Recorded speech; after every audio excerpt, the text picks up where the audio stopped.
जय झूलेलाल सेवा संगठन मोनाभाई, भाजपा नेता हेमंत भोजवानी, भाजपा नेता Pramod Giri, Baba garments, Amma collection, Baba family plaza, DR kettles, hotel Mangalam, hotel Devam, Kaka collection, Kajal opticals, Sadguru handloom, Krishna packaging, Brijwasi sweets, Pushpak sweets, Sonu Madnani media प्रभारी भाजपा शिवाजी मंडल, आगरा। ताजनगरी में महिला सुरक्षा और कानून व्यवस्था की हकीकत पर सवाल खड़ा करने वाला एक गंभीर मामला सामने आया है। पीड़ित सीमा सिकरवार किराएदार को 17 अगस्त की शाम को फ्लैट से जबरन बाहर निकालकर उसके अधिकारों और सम्मान का हनन किया गया, वहीं पुलिसकर्मी तमाशबीन बने खड़े रहे। सीमा सिकरवार ने पुलिस कमिश्नर, मुख्यमंत्री, महिला आयोग और केंद्रीय महिला आयोग को लिखे पत्र में विस्तार से शिकायत की है कि मकान मालिक की मृत्यु के बाद उनके परिजनों विष्णु, हरेगोपाल, मुकेश, चंद्रभान, गोरख एवं अन्य 3 महिलाएं ने फ्लैट में जबरन प्रवेश कर उन्हें और उनके बेटे को मारपीट कर बाहर निकाल दिया तथा घर का सारा सामान, आभूषण और नकदी पर कब्जा कर लिया। पीड़िता सीमा सिकरवार ने प्रेस वार्ता कर आरोप लगाया कि वे लगभग 2 साल से इस किराए के फ्लैट में रह रही थी, जिसका किरायानामा लिखित रूप में उनके पास है। किराए के फ्लैट का नियमित रूप से हर महीने सोसाइटी मेंटेनेंस का पैसा और बिजली का बिल उनके द्वारा ही जमा किया जाता था। इसी दरमियान मकान मालिक शिवकांत ने उसे और उसके पति को भरोसे में लेते हुए 3 से 4 लाख रुपए नकद अपने खाते में ट्रांसफर करवाए तथा सीमा सिकरवार के साथ उसके रिश्तेदारों के घर जाकर लगभग 20 लाख रुपए के आसपास कर्ज भी लिया। मकान मालिक शिवकांत की मृत्यु होते ही जब ये समस्त लेन देन की जानकारी उनके परिजनों को हुई तब उन्हें पैसा न चुकाना पड़े, इसलिए मकान मालिक के परिजनों ने न केवल उसे अवैध रूप से घर से निकाला बल्कि उसके लाखों रुपये की जमा पूंजी, सोने चांदी के आभूषण, नकदी, गृहस्थी का सामान और निजी दस्तावेज अपने कब्जे में ले लिए हैं। इस मामले में सबसे ज्यादा चिंताजनक पहलू सामने आया है कि पुलिस को 112 पर कॉल करने और मौके पर पहुंचने के बावजूद उन्होंने दरवाजा खुलवाने और पीड़िता का सामान सुरक्षित कराने की कोई कार्रवाई नहीं की। पीड़िता द्वारा मेडिकल कराए जाने की मांग भी पुलिस ने ठुकरा दी। थाना सदर और थाना रकाबगंज में भी शिकायत दर्ज नहीं की गई। महिला और उसके बेटे को जो कपड़े पहने हुए थे उन्हीं कपड़ों में बिना दुपट्टे के नंगे पैर और बिना दवाइयों के घर से निकाल दिया गया। Report Jitendra Pamnani, city news, Agra. मुझे परेशान 17 तारीख से मैं अपने घर से बाहर हूँ। किसने आपको घर से बाहर निकाला? क्या नाम है, कौन लोग हैं? जो मैं जिस मकान फ्लैट में रहती थी उनके घर वालों ने। किस जगह पर? मैं रहती थी सिमरन अपार्टमेंट फेज 2 देवी रोड पे।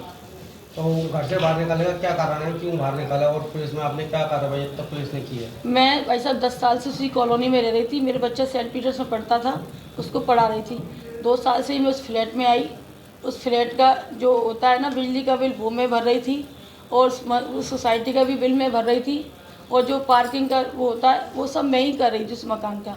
सुन लो, उनके साथ क्या है कि मेरे हस्बैंड ने जो काम करते थे मंडी का वो काम करते थे, तो मेरे हस्बैंड जब आते थे तो उनसे ये कहा कि आप ऐसा कर, इस काम कर लो, कुछ पैसे आप लगा दो तो आपको मुनाफा भी हो जाएगा। तो उन्होंने कहा ठीक है, मैं तो वहाँ रहता ही हूँ, तुम्हारा यहाँ काम भी चलता रहेगा, मैं मुनाफा कर। तो मैंने उनको अपने जेवर दिए और उन्होंने पैसा भी दिया। 10-12 लाख मेरे जो रिश्तेदार थे, मेरी बहनों जो भी हैं, उनसे मेरे नाम पे वो लेने गांव भी गए। उसके जो मंडी के जो अफसर थे वो उनके साथ में भी गए। वो गांव में 2-3 बार भी गए। कौन लोग हैं, नाम तो बताइए उनके। मेरे जीजा जी हैं वो। बताइए नाम, बताइए नाम क्या? अजय चौहान। अच्छा, और? हाँ। आपने टोटल कितना पैसा उनको दिया?